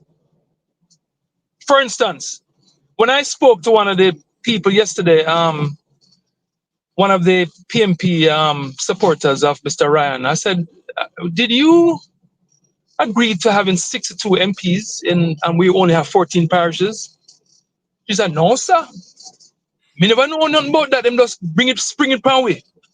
So I said, how about the 242 parish councillors? Same answer. The bottom line is that we're paying more for representation than the money that is needed to fix our infrastructure. Right now we're spending over $2 billion on representation that is mostly a part-time job. One of the reasons why Andrew Holness could get his doctorate while being in office, it's a part-time job. It's a part-time gig, you know? And then they use a spin like, oh, he's the first prime minister to get his doctorate while being in office. Hold on there. That is your spin, that our prime minister got his doctorate while being in office, and you're proud about that. And you're proud about that. But do you know that he's not called a doctorate? You know, he's not supposed to be called a doctor. You know that? Have you heard that? Well, whatever it is, the bottom line is that they're boasting that the prime minister got his doctorate, basically studying while running the country. Yeah, and they're boasting about that. That's a spin that they generated. They said, oh, he's the first to do that. I was like, yeah, but he's all the first to not declare all his assets in a timely manner. And he's one of the first to be under such a cloud of suspicion. Well, you know, the PM is, what should I say, entitled to do his studies. But anyway, David is back. David, you're back, yeah? Yes, can you hear me? Yes. David, thank you for coming on. And, you're right, David, yeah? Yes, I'm on. And yes, you're on, Bridget. We can hear you live. Yes. Well, first of all, thanks for having me. And such an interesting topic. Yeah. I want to ask you this question. David, I want to ask you this question before you go any further. Yeah. You're running to be a member of parliament. Right. How many bank accounts you have? Oh, word. I only have 2. And I don't need another.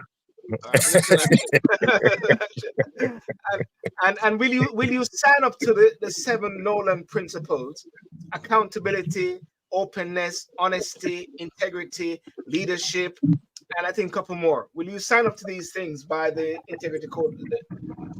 Yes, but I mean, my choice not to choose either of the parties clearly demonstrates that.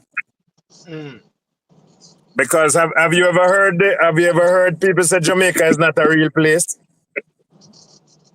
Well, I've heard it a lot of times, but I heard Have that you it's ever jumping. heard I heard that it's jumping. have you ever heard also that only in Jamaica? Yes, I've heard those sayings. Yes. Right. Because there are no laws. Or the laws is like they're not tabled. Or the lawmakers are really the lawbreakers. That's what happens in Jamaica. Mm. And it's really pathetic to see that when you play with taxpayers' funds and nothing happens, and it's just like a 9-day wonder. That's no joke, right? And it's repetitive. Somebody on TikTok said we're all haters, and people can have many bank accounts. Nothing is wrong with that. Some comment, and the person said, yes, PNP weaponized the IC and using it. This is what I can't deal with. Yeah. Anyway, but they're free to speak. They're free to speak. Of course. Yeah. Go on. Yeah. Right.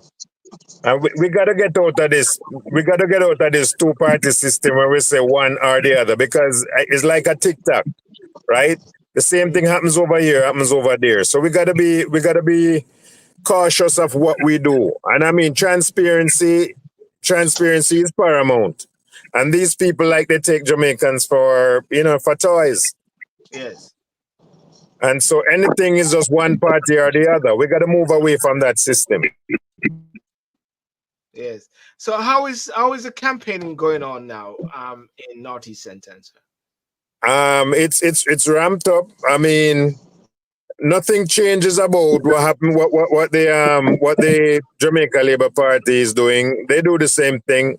They come around now. They do the same thing. Fix the roads. You get some roads, and you may get some. If you have water issues, you might have some black drums being distributed. That's just the same thing happen over and over, while you suffer for so many years. And I'm like, what do you think? You don't think people at a point they learn? So I'm sending a message on behalf of the people to say, hey, listen, we are beyond that right now. And you're what should I say? Actually, days away. You're 9 days away, actually. Yes, 9 days.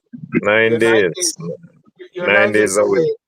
And what is the sort of last minute strategy that you, and how are you getting the support in Northeast Centre there, and to be able to go well yeah.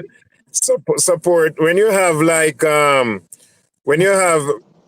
support, is really not as it should be, because it's still a teaching and learning process. Yes. Where you got to be like teaching people over, or you got to be reminding them that, hey, we were all suffering for 3 years, we were all suffering for 4 years. So don't be daunted by what you see happening. Don't be fooled by what you see happening. We were all in this, and it's not erased. Right? So we got to keep reminding these people that, hey, it's a real thing. So take off the scales from your eyes and come to realize that, listen, it's the same slave master system, or what they would call bucky master system. Yes. Right? Mark, yeah, go on. Keep talking. Sorry. Keep talking. Right. So people are, I think right now people are more aware, because I've entered many communities, and the people are really fed up. They want something to turn to. So when I present myself and my agenda, a lot of people are buying into it. A lot of people are at the stage where they're tired of the two-party system, right? And that 70% that didn't vote, the 70% of the population that didn't vote, I am getting to those people, because that's what needs to be done. You have to get to that 70% and let them know that they have a right. But again, the electoral system is so complicated that you really have to wonder. Voting should be easy. I should be able to stay home and vote via my phone. All these technology is up, Mark, what's the support you are giving David there in Northeast Centre? I can only tell you what I saw. I mean, David is a bit more conservative. But from what I saw and who I spoke with, he has great support. The lady who actually brought him into the movement, Yes. she's the one that recruited him. I met her yesterday, like I said, and she said that that people are excited about his candidacy. He's up against a serious machine, a well-funded machine, and let me say this: people are still expecting to be paid something to vote. And the politicians in the past have created this culture among the people where they believe that politicians must give them money. But if you look on how the system has been, the politicians take money. So in other words, they're saying to themselves, okay, you need to give me some money so you can make some money when you go into politics. So you give me some money. You give me some money. So when you go in, because when you go in, you're going to get your money anyway. Yeah. That's really how it is, you know. Yeah. Which is why I said to you. Go ahead. No. Finish what you're saying, and then I'll go back to Mr. Anderson and go to Fuji. Yeah. No, which is why I'm saying to you that we have to put a system in place that forces good behavior by the politicians. Unfortunately, the politicians are the ones who create the laws, and they're the ones that who make sure that the laws are enforced. Yeah. So there lies our problem. It's the mongoose. It's the mongoose again, God in the hen house. Yeah, and of course there are the legislators, You know, the parliamentarians. we're in a quagmire. We're in a serious situation because. Yeah. Go ahead. Can I just ask David? I know we spoke some time ago, but what's the message that you are? Forget about JLP, forget about other groups or whatever like that. But what is it that you are touching base with the people on in regards to maybe 5-point policies? And I don't know if there was a manifesto or something like that which was going around so people can read about what you're offering, sir. All right. Well, I pride safer communities.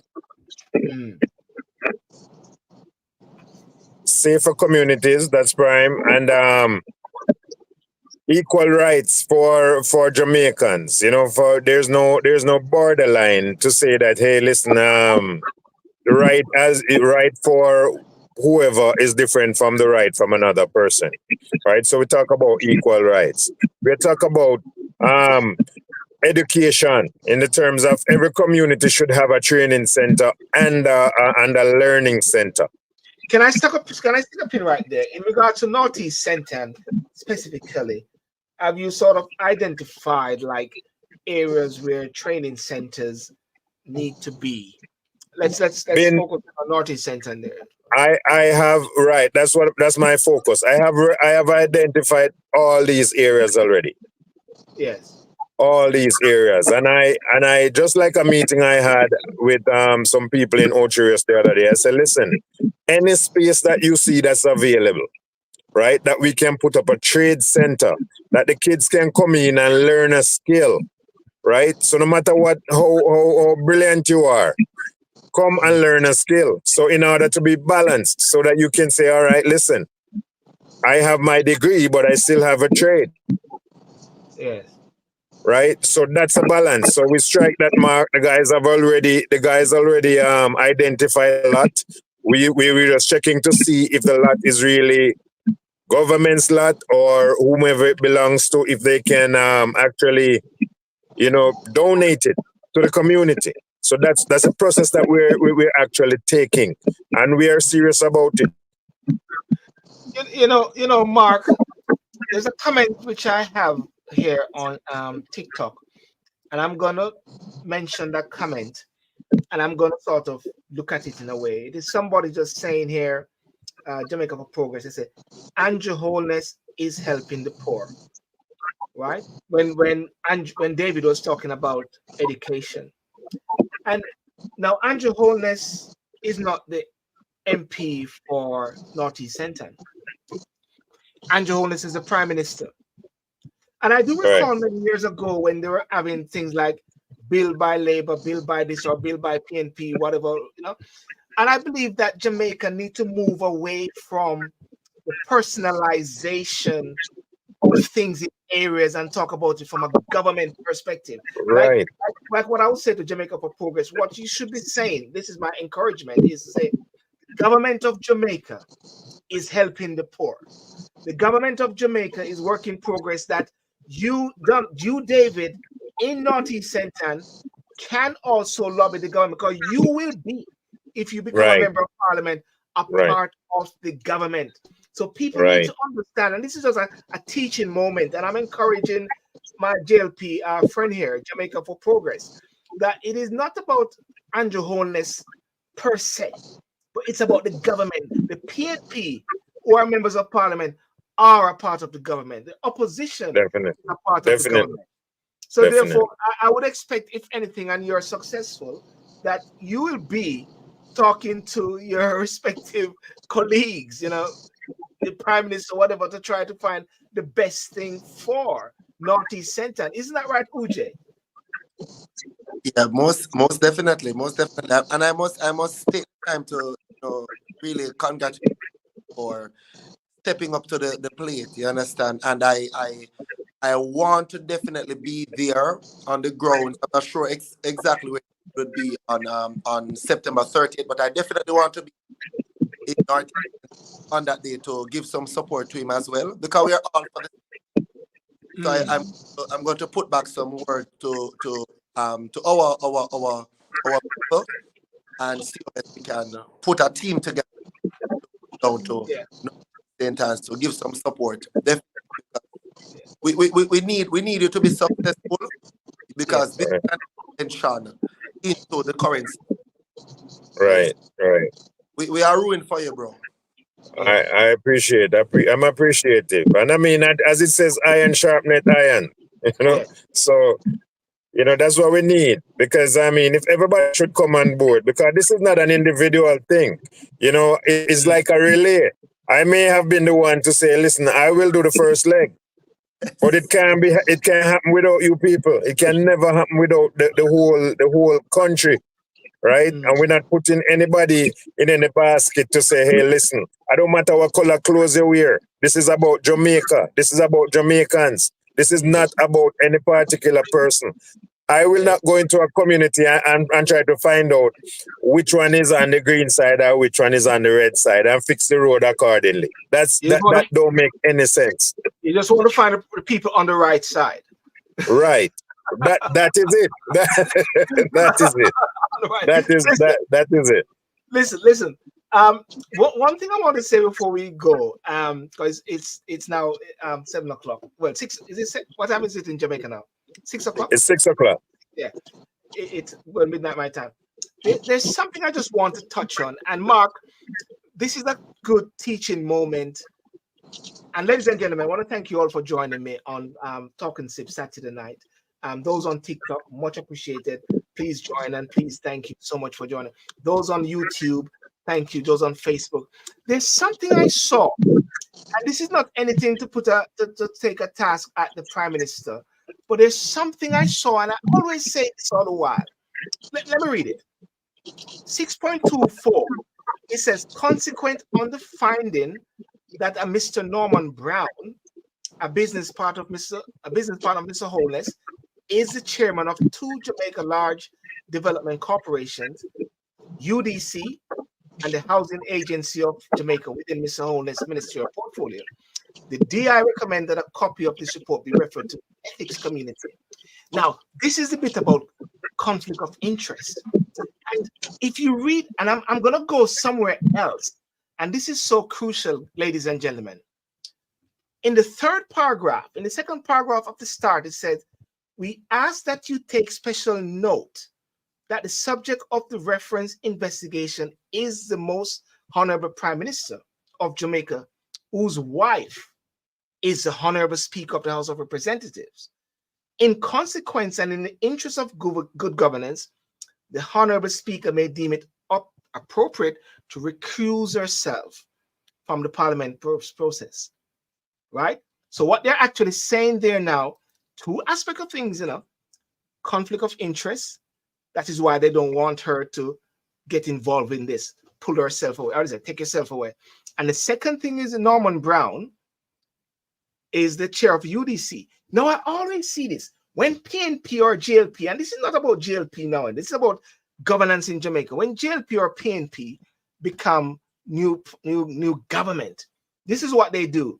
They sweep out all the different people from the boards and the chairman, and they put in their people. Nepotism. Now, in America, Yeah. there's something Competent or not.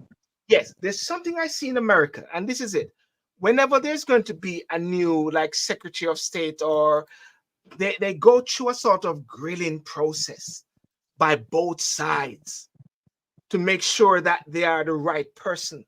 And I believe, ladies and gentlemen, that this is an opportune time, if anything, for whenever there are new government, and whether we're going to put on a UDC or NHT or JTB or whatever like that, they are scrutinized. Don't you think, Uj? Scrutinized by the both, but like a select committee, and also bring in civil society at the same time to ensure that such persons are above board and they are public servants, and also to sign up to the code of ethics, the 7 Nolan principles. Isn't this a way forward? That's definitely a part of the way forward, right? We need to see what is the relationship between, these persons who are referred for these positions, and what connections they have with politicians, because that is, cronyism is also a form of corruption, and I think it is one of the most predominant forms of corruption in this country. You understand? The installation of our friends into positions to ensure that we get to do the very unethical things ever we can do. You understand? So there needs to be some system of scrutiny put in place, right? Both, by those who we have elected to, to do these things. There has to be some system of scrutiny put in place. Most definitely. And you know what? Like today, when I did a video today, David, I said, I want the Prime Minister of Jamaica to win and to be successful. Whether it's Andrew Holness or Mark Golding or whatever, or Mark Cameron or Uj, I want the Prime Minister to be successful. And therefore, by doing something like what I just said a while ago, we're protecting the Prime Minister. That's what we got to do, protecting, because they're in this massive field, And I believe that, I don't know, I think it's an exciting time. Let the chips fall. David, what do you say about that? And then go to Mark. Yes, well, you see, I think there should be an independent arm that deals with justice and scrutinizing, the affairs of government officials, especially. Yeah. Because it can't be just like a cakewalk. I've seen numerous politicians got charged or been found foul of the law, walking away with how much millions. And it's like a 9-day wonder. So when you have $40 million just missing from a fund or from an institution, and at the end of the day you walk away and you get a public recognition for a little while, and then after that you're back on the street. Not even on the street, you weren't nowhere off the street. You still fit back into society normal as if nothing happened, while the 48 or $46 million still remains a deficit. So I don't see how we don't put the appropriate plans in place. It cannot be. The system can be manned by the people that are actually breaking it. Yeah. Yes. Yes. Somebody just asked me a while ago, can you say which entity that 48 million was missing from? I never said nothing about 48 million. You said it? You said 48 million? You said it? You said 48 million? Yes, I said it, but I mean, I was just giving an example. Okay, he was just giving an example. He wasn't being specific. Right. It was hypothetical. Hypothetical. Mark, Yeah. your point, Mark. Yes. You're on mute, Mark. You're on mute. The person said it was hypothetical. It was hypothetical.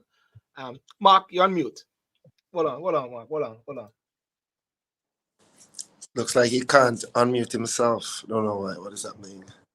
Unmute. Can't unmute your guest because can't unmute your guest because they chose to mute themselves. So Mark, I've got to be careful because he's driving at the same time. Yeah, and because he had unmute either. Yeah, you have to mute. Okay. You have to, yeah, Mark. Yeah. I got it. Yeah. You know, this sounds like a story that we've heard so many times before. Because we've heard about corruption in the PMP, different situations, Outameni, FinSac, Trafigura. Yes. I mean, there's so much, and it's like from one side to the other, and who suffers? The Jamaican people. A lot of those people who have benefited from these types of corruption are some of them are already dead. But at the end of the day, the people are the ones that suffer, and the system, it sounds cliche to say this, but the system needs to change. If you do not change the system, this is all an exercise in futility. Nothing is going to change. So, like I said, our focus needs to be getting different voices in Parliament. Yes. Mr. Anderson has bravely stepped up to represent his community. And I'm just asking anyone in the Ocherous area, Northeast Centre, to support this man. Yes. Support a new change for Jamaica. Support, this is like a pebble in a still pond.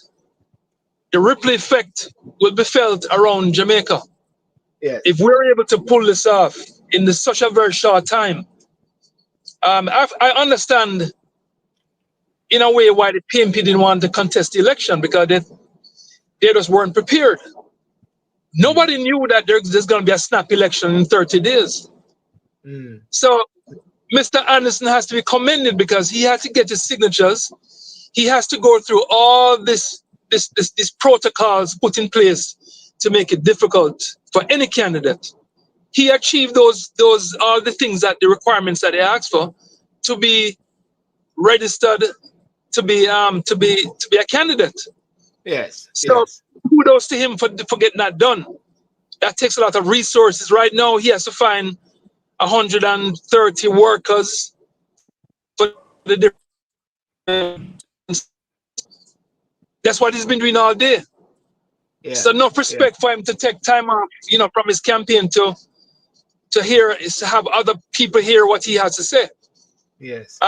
So, whether it's 40 million or 20 million, I'm saying one cook a full basket, but the amount of millions that have been taken out of our country, somebody dared question me about potential corruption, like, do you have proof? And I gave them one example. Doctors are relevant because we have sick patients. Yes. The Integrity Commission is relevant because we have corruption. If there were no sick people, there'd be no need for any doctors, right? Yes. True. If we didn't have corruption, you would not need the Integrity Commission. So let me put that question to rest. We have an Integrity Commission because there is corruption in Jamaica. All right? Yeah. And I gave another person another example. I said, if you have a water tank that is not leaking, and two men are watching water tank and water missing, who take the water? Is one of the two men take the water? I would just say both of them. Yeah. Because the tank is not leaking. We know the tank not leaking. So who gone with the water? Come on, man. I mean, If you look at how Jamaica has been run, That's you look on how much fraud that exists. If you had the same kind of fraud in China, many of the people representing our country today would have been executed. Mm. There would be no more. But because there's no system in place to hold politicians accountable with consequences, they will continue to do the same old thing and get away with it. And that is Well, what has been happening in Jamaica. yeah. Well. In closing, one of the things that it is hoped to have, because we are at a crossroad, at a crucial threshold, crucial crossroad in Jamaica, is this constitution reform.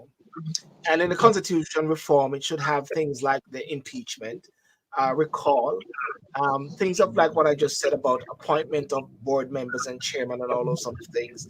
I believe the people of Jamaica is left behind in a way. And that is why I've been encouraging and say that the middle class, that 67% of people who do not engage or go to vote, they need to step up to the plate as much as possible. But we know that anytime any major decision is made in Jamaica or any major change of parties, I know that people always come out and make a decisive decision, when it comes on to that. But we hope that it is something that will be maintained and something will be continuous. Uche, your last words before we go for wrap up. Yeah, I just want to, encourage Mr. Anderson, right, to continue to do what he's doing, and we'll see how best we can come up there and give him some support, right? And the people of Northeast St. Anne, right? Mark said that the PN wasn't ready, but I don't think I don't think that's the case. I just think they don't see the need to properly give the people, representation from their aspect. Understand? Because I mean, give the people them representation, but then Mr. Anderson stepped to the plate, and I'm hoping that the people from St. Anne's, right, Northeast St. Anne, right, support him. Mr. Sidial, Yes, sir. try to get I don't know if Mr. David have we call it a flyer, right? His campaign flyer, right? That can be shared to myself so that I can help to share it as well, right? On my platform. So try to get that to me. Yeah. So we can help some promote, right? Yeah. Yes, I do. Okay. Okay. All right. Well, good. And Mark? Well, I'm just want to congratulate Mr. Anderson again for stepping up. He's doing what most people haven't done, and they have decided not to do. They'd rather watch somebody else put their backs on the line for them. So we have to really support this Mr. Anderson, independent candidate for Northeast St. Anne's. Yeah. And anyway, we can support him. I mean, hopefully we can get his number up there so people can send him some donations and help our people, because our people are in desperate need of help. When I saw those people yesterday, the workers who were supporting Mr. Ryan, and these are people that they need help. They really want a different Jamaica, and they're hoping that they'll get the help that they deserve. We've been suffering for too long.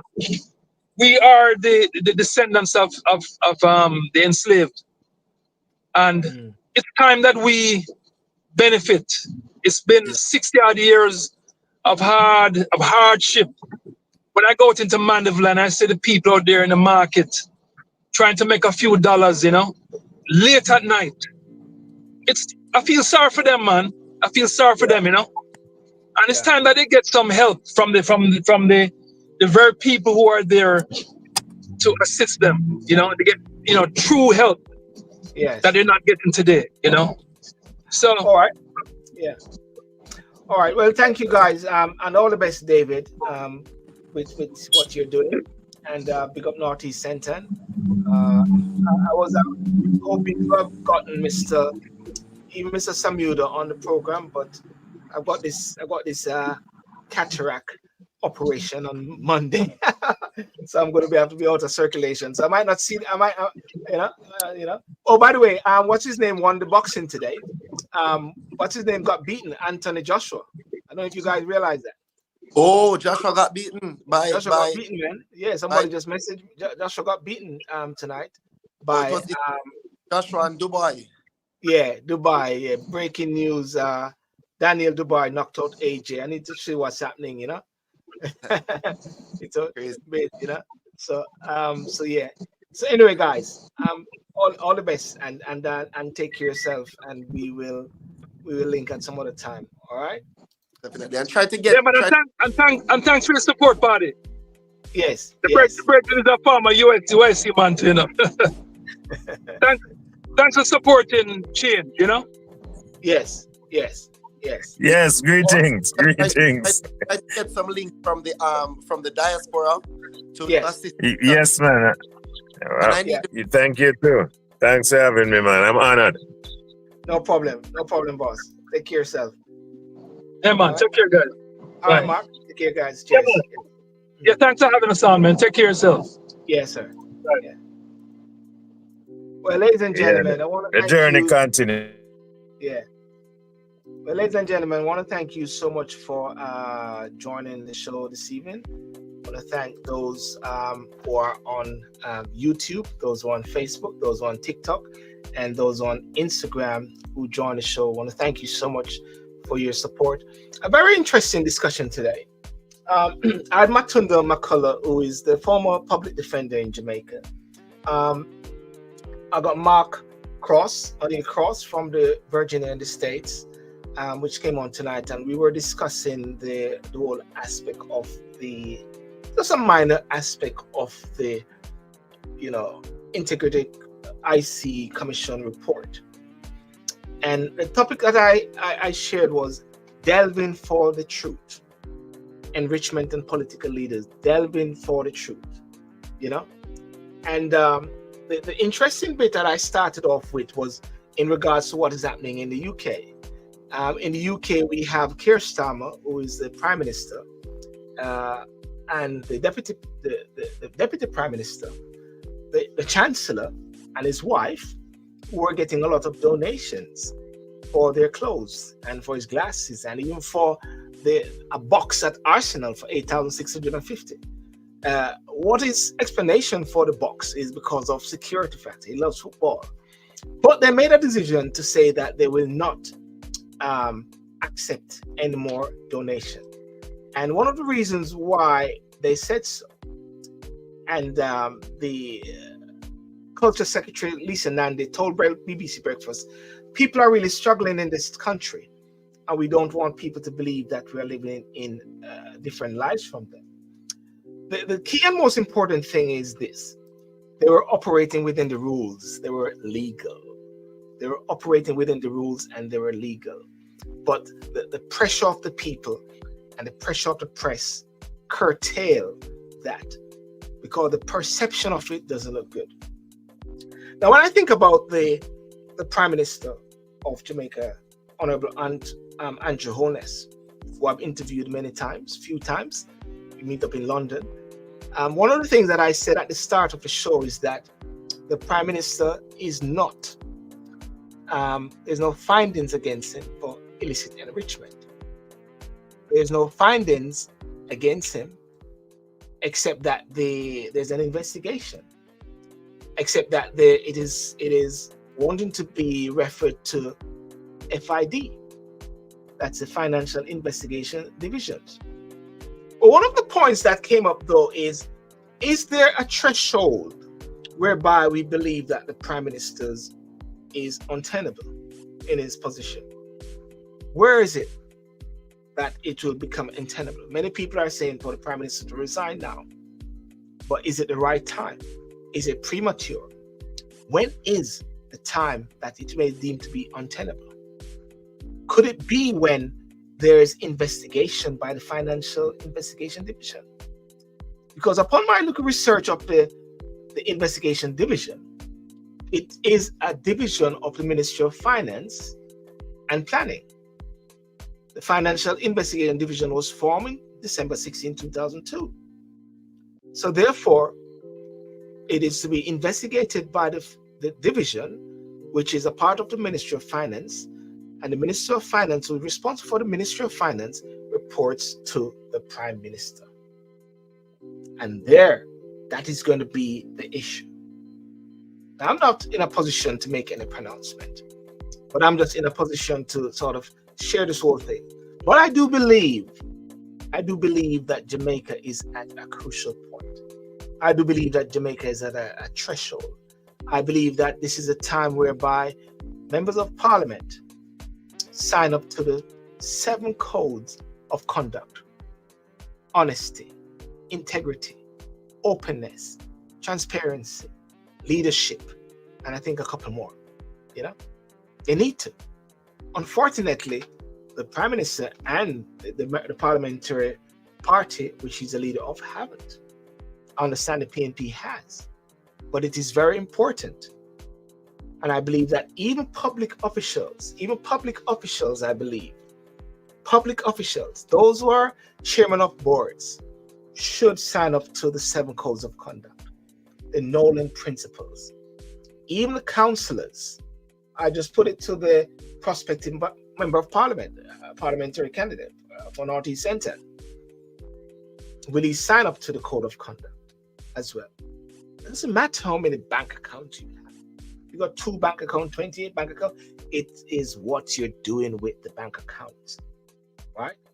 So I'm not going to get into the emotional and the semantics of the whole thing, but just want to deal with the facts at this present moment. The fact is that the Prime Minister is part of the illicit 8, and there's 7 more to go, and Jamaica need truth.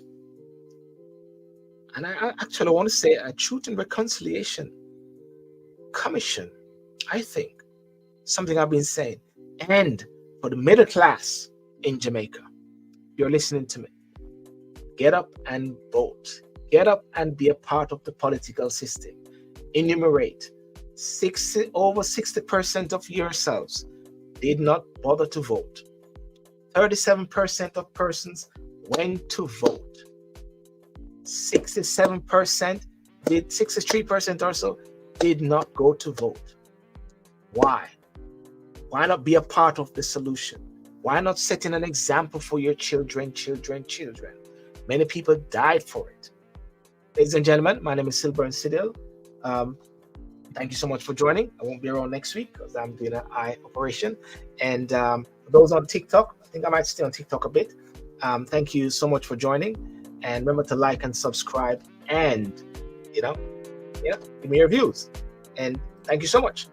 And for those on the comment side, Carlton, thank you so much. This is going for a long time. You just not now. Philosopher yourself, thank you. James Simon, Michelle Clark, thank you so much. And peace out. And what I say, God bless you. Until next time.